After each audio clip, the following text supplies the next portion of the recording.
In 2011, astronauts Brian Harper and Jacinda Fowler and newcomer Marcus are on a space shuttle mission to repair a satellite. Suddenly, a mysterious black swarm attacks the orbiter, killing Marcus and incapacitating Fowler before Harper can re-enter the shuttle. See, that's not accurate at all, because it doesn't kill Marcus. Marcus is just flipping and flipping and flipping and flipping, and then presumably he just, flips off into outer space. Although he is initially hailed as a hero for successfully returning the shuttle to Earth, Harper tries to tell his story, which is dismissed by NASA, and after an 18-month-long investigation, human error is blamed for the incident, as Harper's account remains widely disbelieved. When Fowler fails to defend him during the hearing, Harper is fired. 10 years later, conspiracy theorist Casey Houseman, who believes the moon is an artificial megastructure. No, he doesn't, because in the movie, he says, "I never believed it. It could have been in our backyard."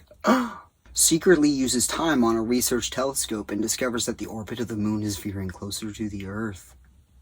He attempts to share his findings with NASA, but is unsuccessful in his efforts. He then turns to Harper, who dismisses him, leading Houseman to go public on social media. NASA independently discovers the anomaly and mounts a mission to investigate the anomaly. After they drop a probe in the artificial hole in the moon. Fowler orders the EMP brought out of storage and brings the retired space shuttle Endeavour out of its museum to serve the mission. Harper, Houseman, and Fowler launch with the EMP, narrowly escaping a tsunami that destroys Vandenberg Space Force Base. As the crew enters the interior of the moon, they discover that the swarm is siphoning off energy generated by a white dwarf at the center of the moon, causing the artificial megastructure's orbit to destabilize. Harper learns that megastructure was constructed by the ancestors of humanity who were more technologically advanced than their present-day descendants. The moon was constructed as an ark to repopulate humanity, which was being hunted by a rogue artificial intelligence that grew too strong. How much did Elon Musk pay for all this? Seriously. Come on.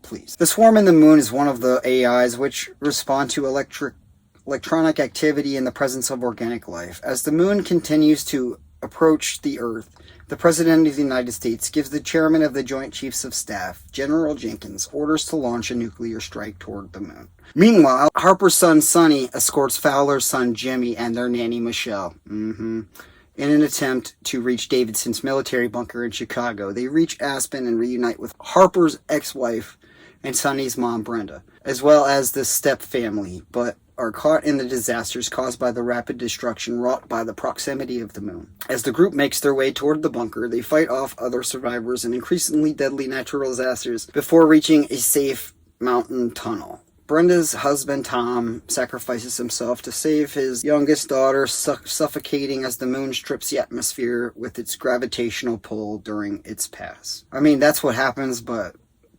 that wouldn't happen.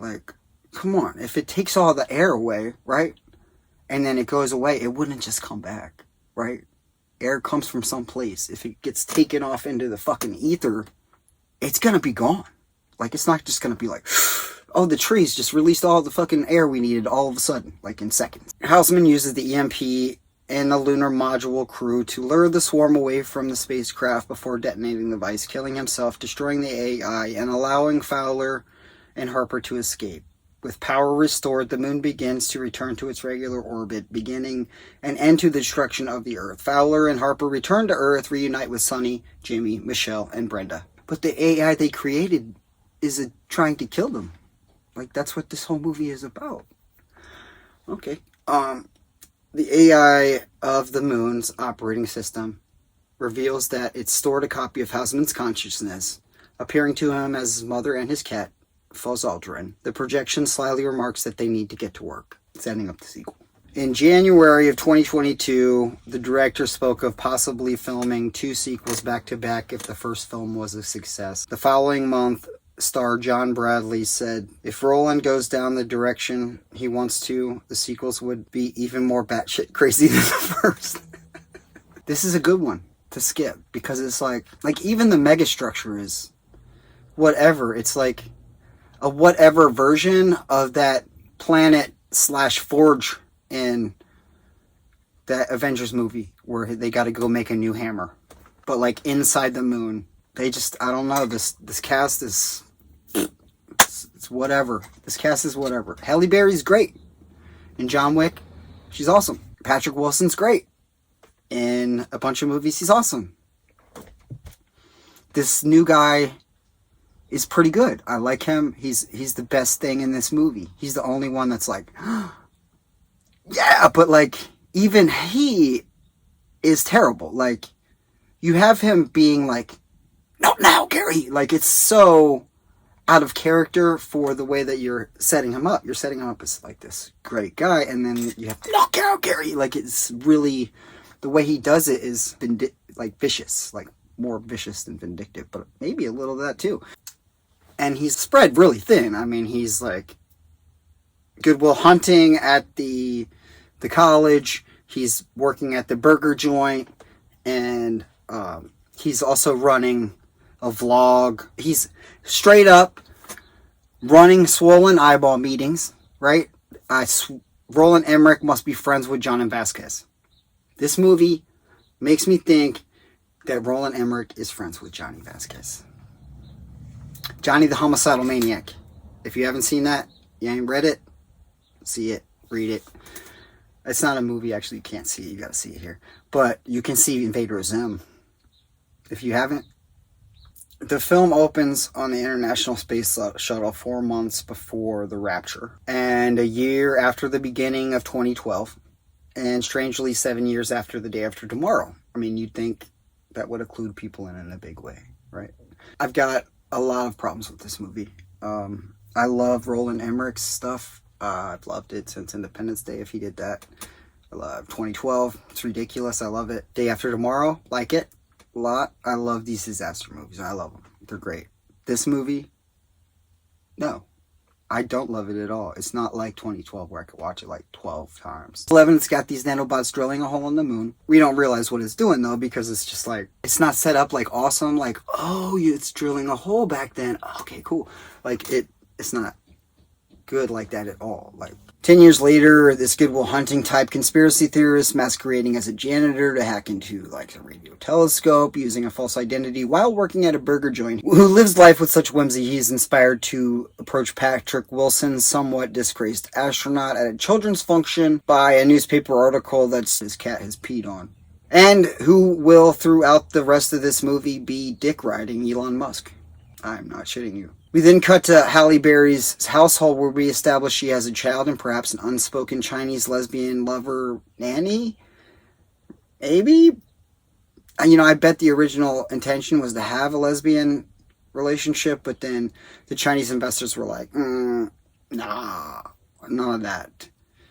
Those guys, fuck those guys. They were originally behind the short selling of AMC, trying to get our movie theaters from us so they can indoctrinate us with their Chinese fucking bullshit, right? Like, while we've been indoctrinating the whole world with our American bullshit, they're gonna try to turn it around on us and indoctrinate us with their fucking slave-driving bullshit.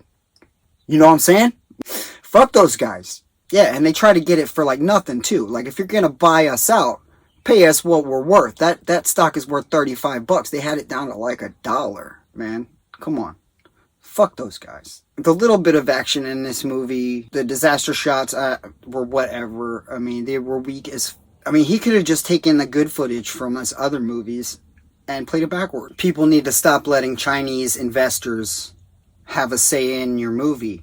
Like, if you want to take their money, bro. Like, all right, but like, you need to be like, all right, look, dude, you can make money off of this, but you can't tell me what to do about it, because your sensibilities and our sensibilities incompatible. All right. Not good. And the storyline is like, he took that episode of Invader Zim, Battle of the Planets. He was like watching that and he was like, I got an idea. There's all kinds of problems with this movie. Like, they get robbed, right? They get robbed by these robbers, right? And the robbers take the kids are on this, like, the kids are trying to get to, to safety. So they get robbed, right? And their Hummer gets taken. They rob them back, right? And then they take a Pathfinder or some shit. Like, the Hummer is right there. Like, take your Hummer back, bro. Like, what? why would you choose a Pathfinder or whatever the hell that car is? Because it's not like Jurassic Park where they're like, bam, Mercedes, you know, like, oh, this Nissan Pathfinder is great. Or, oh, this RAV4. Like, I'm not even sure what kind of car it was.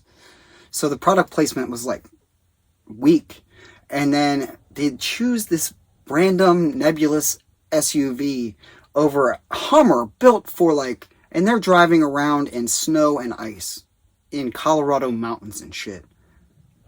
What are you doing? Also, they weigh way more. So if gravity is like lifting your little ass car up, way better chances in the Hummer. Like, so you can like mess around with like mathematics and physics, you know, because most of the people watching this movie don't understand those things. But like, you can't mess around with shit like that. Like, you can't put a Ford Focus up against a Dodge Ram and then have the Dodge Ram come out crumpled up and the Ford Focus be fine driving off into the sunset. Like, the moon falling into the earth can suspend your disbelief, all right? But if you're gonna mess with things that like we can understand, nah, man, stop that.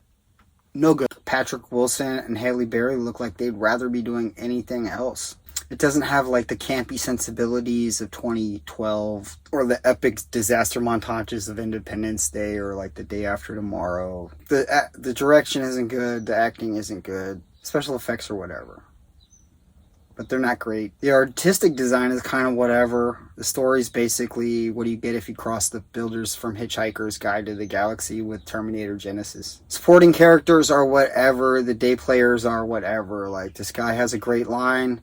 It's like, oh shit.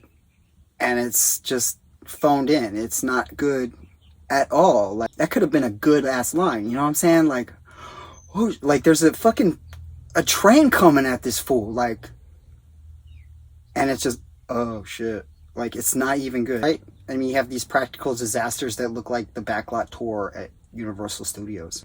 Going to the hotel on a motorcycle, that looks CGI as F, even if it isn't. And then this like flood thing through the CGI city is just whatever. On the CGI establishing shots or whatever. Obviously a lot of CGI going on for no apparent reason. It's not like there's like a great camera shot they couldn't get. Practically. The end credits music is like, is this like literally the sound effects from the movie like woven into this little background song? And I hope he does better next time because I really like his movies. I really love 2012. I watch it anytime I'm like, oh, let me watch a stupid disaster movie that is completely absurd. Like, 2012 is ridiculous. I mean, the action is ridiculous. It's crazy. Like, they're like in a limo, like dodging falling buildings. It would never happen. They would never get under that highway. They would never make that jump in an RV. He would never be able to pull himself out of that ground. Like, I mean, it is just crazy. It's crazy. And that's why I love it. It's fucking badass like that. Independence Day is great. Because of all the buildings exploding. Like, he fucks those buildings up. It was great. And being from DC, you're just like, I grew up, like, going to those buildings. Like, when I was a kid, you could just walk into the Capitol. Like, you didn't have to, like, have your congressman say it was okay. Like, I was a 13-year-old with a skateboard and a backpack full of, you know, pads. And I walked up in there. They're just like, let me look through your bag. All right. Go sit in the gallery. Watch them, like, pass laws and shit. Like, I'm like, I could just walk in here? And they're like, yeah, this is your house or whatever. Like, they literally said that shit. Now, thanks to these idiots with guns walking up there trying to shoot Capitol Police and shit, it ain't like that no more. People suck. People have made this place sucky. And it doesn't have to be that way, you know? This movie is a nug and a half. It's the worst Roland Emmerich film that I've seen. The inception, all of the disaster, right? All the disaster is like, the physics is stupid, so it's stupid. You know, like, it's not scary at all. Like, the moon coming by helps them lift a redwood off of the kid. Like, I'm all for, like, campy shit. I love 2012, like I said, but, like, nah. Nope. No, thank you. Not a good movie. Next, please.